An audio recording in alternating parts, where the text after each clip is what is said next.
Hi there, I'm Samantha Craigs, and I am the City Hall reporter at CBC Hamilton. There is a municipal election on October 22nd, and this week we're interviewing some of the mayoral candidates. And today we have a mayoral candidate, George Rusich. So we're going to ask George some questions about himself and about his platform. Welcome. Thanks for joining us. Thank you guys for having me. So you're sort of a newcomer to politics, so I thought I would ask you first off just to tell us a little bit about yourself. So my name is George Rusich. I'm the current owner of Karma Wellness Clinic, which is a wellness and rehabilitation center. We've also spread out to St. Catharines and Mississauga in the past few years, and I also own a nutritional supplement line.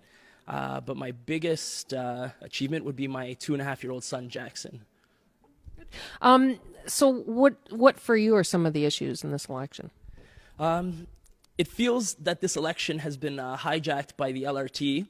And truth be told, we may not even see a dollar from the province, so it may be for no reason, actually. And I do want to focus on the quality of life issues, but I do have my own proposal for the LRT, which I feel benefits both those naysayers and those that are pushing for the current proposed LRT.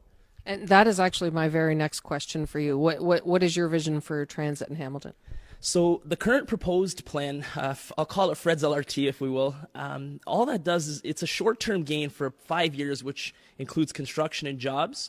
The benefit is only, I believe, to land developers and landowners along the corridor, and I believe the city loses in the long run. Our commercial tax base is not increased as a result.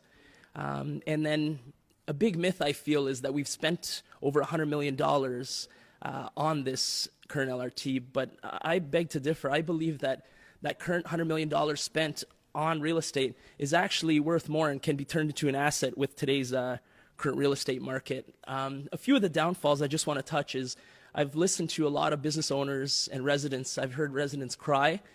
We have displaced residents and businesses. And with regards to safety, I do feel that it limits access to fire and emergency services, ultimately endangering lives of our residents. With my V proposal, I'll get into our V proposal now. So the approximate cost analysis that we figured was about $400 to $500 million at most, leaving us with extra funds for a much needed barrier along the Death Hill / Red Hill Valley, widening Rymo Road, and also widening the link. With our current LRT, we feel that it will create long-term spin-off jobs. We do have rural rapid buses running from each of the mountain geographical divides, and the plan is to increase our commercial tax base. So for everyone wondering, what is this V proposal?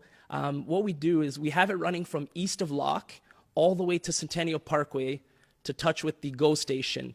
Now, transit aside, there's been studies around the world in Germany that show an increase in ridership is not always present, ultimately not having an effect on the environment. But what it does do is economic development does increase when you do have the right system in place. Now, with our system, we have it running along the railroad between Beach and Burlington, which is actually already prepared for a light rail transit. That's why the cost will be so much less. But what we're hoping is that it does spur on a light manufacturing, light industrial revolution, because that's, to be honest, that's where Hamilton got its start. Ward 3 was the definition of opportunity and job.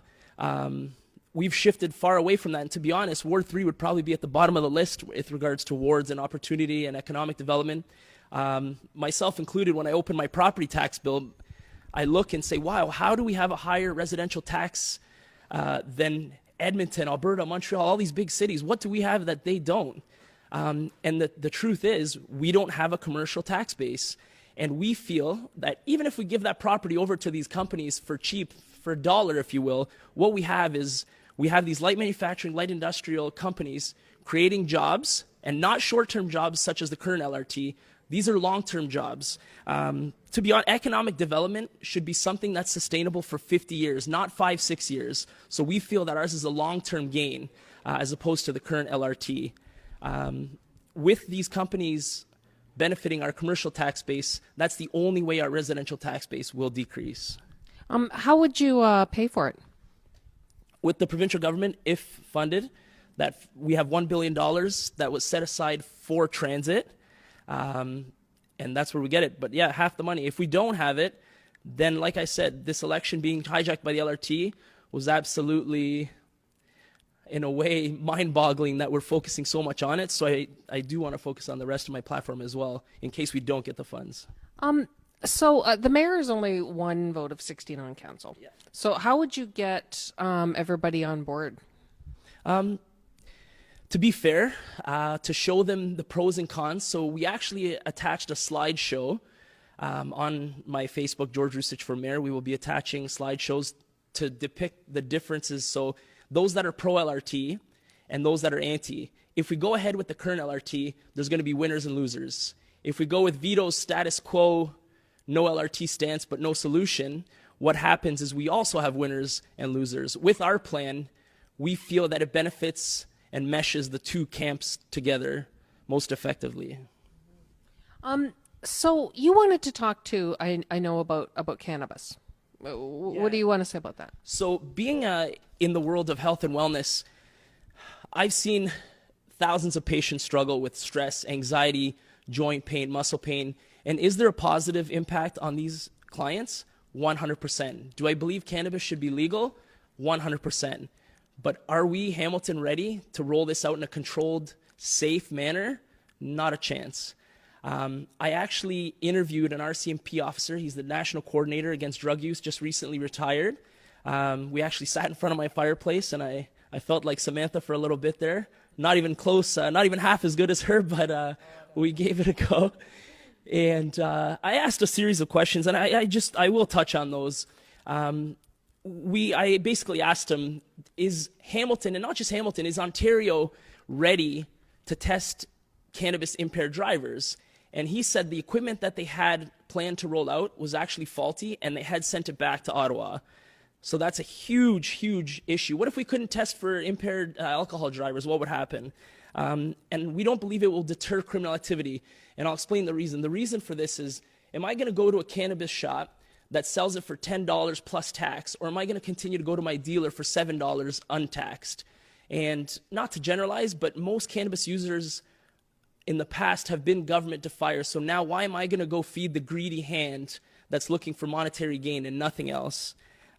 Insurance premiums, we don't hear about it because so many of these places are running unlicensed currently. I've lost 30 to 40 clients because we have 2 dispensaries within 5 feet of my clinic, and it's a shame for these local businesses.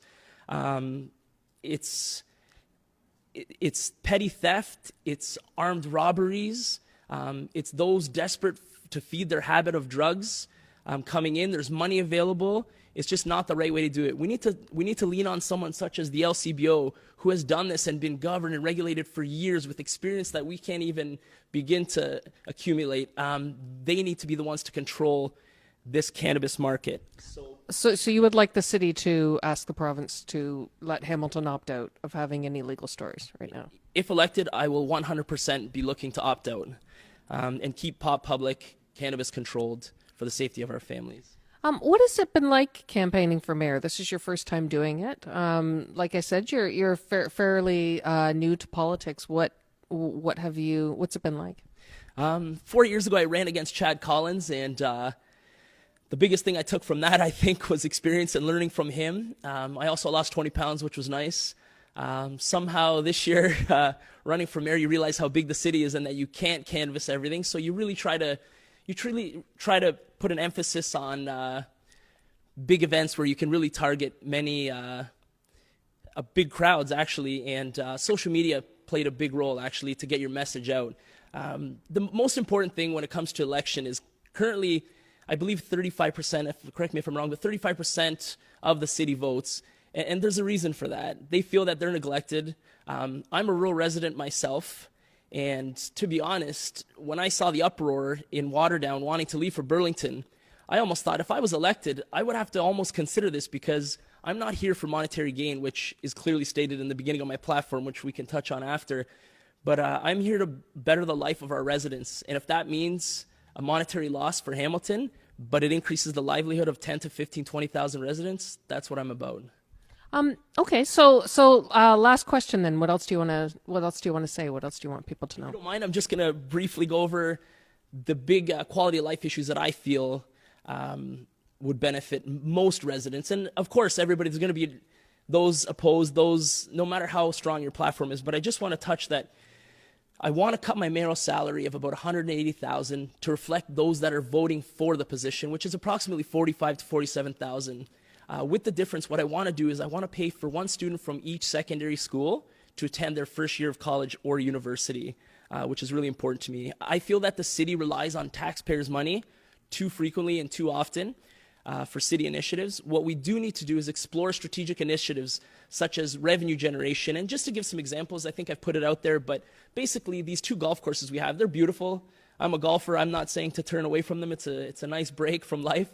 But we do need to renovate these and make these profitable ventures, along with possibly looking into a casino, and not just a casino, but an entertainment district, which will create jobs first and foremost, which we clearly lack in Hamilton. And then we also have these breweries, which are same thing as cannabis. We have these breweries where Hamilton's a strong, proud city. Why do we not have our own city-owned brewery where we promote this globally and use that money to fund our residents with different initiatives, not their own tax money? I think that's really important.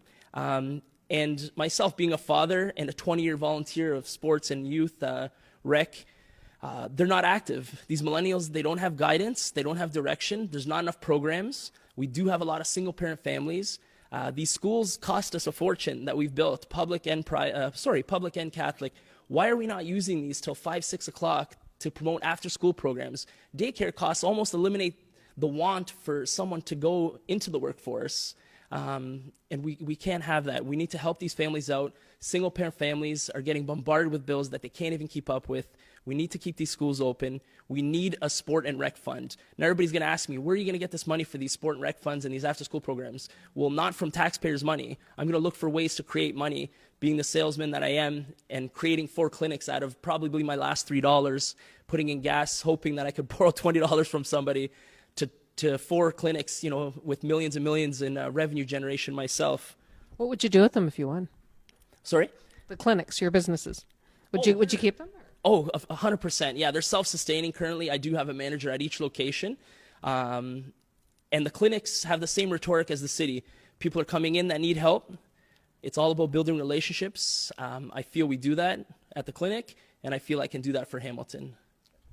All right. Well, thanks very much. We appreciate you coming in. And everyone, the important thing is that you vote on October 22nd. So thanks for tuning in, and you can watch our ongoing election coverage at cbc.ca/Hamilton.